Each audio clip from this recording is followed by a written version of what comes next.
Tout a commencé lors de la Grande Guerre entre humains et créatures magiques il y a 1000 ans. Les paysans, les troupes du Brandour, quelques chevaliers en quête de justice et des opposants à la magie avaient assiégé le château de la sorcière. Leur folie et leur rage d'exterminer les mages étaient sans limite.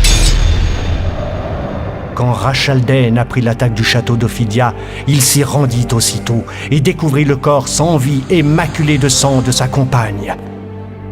Il pratiqua alors une cérémonie dans le but de la faire revenir à la vie.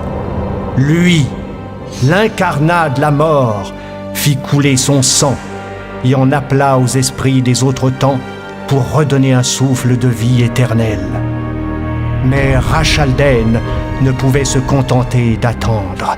Sa vengeance devait d'être immédiate et impitoyable. La suite est connue de la légende.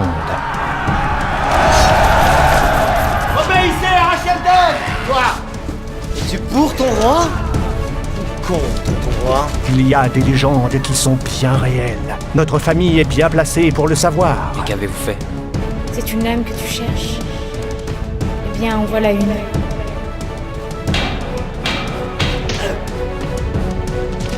Après de terribles combats, Rachalden fut prisonnier du dôme et Ophidia revint du monde des morts dans un hurlement de douleur.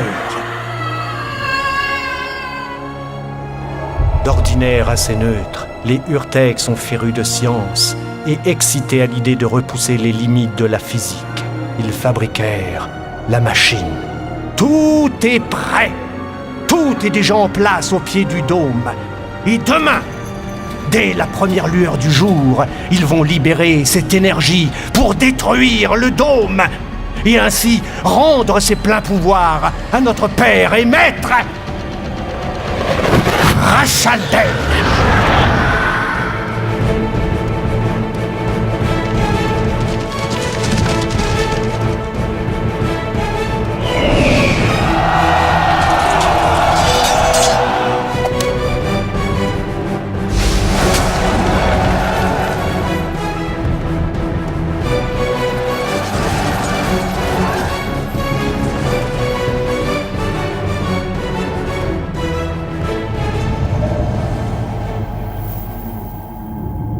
Jarwin,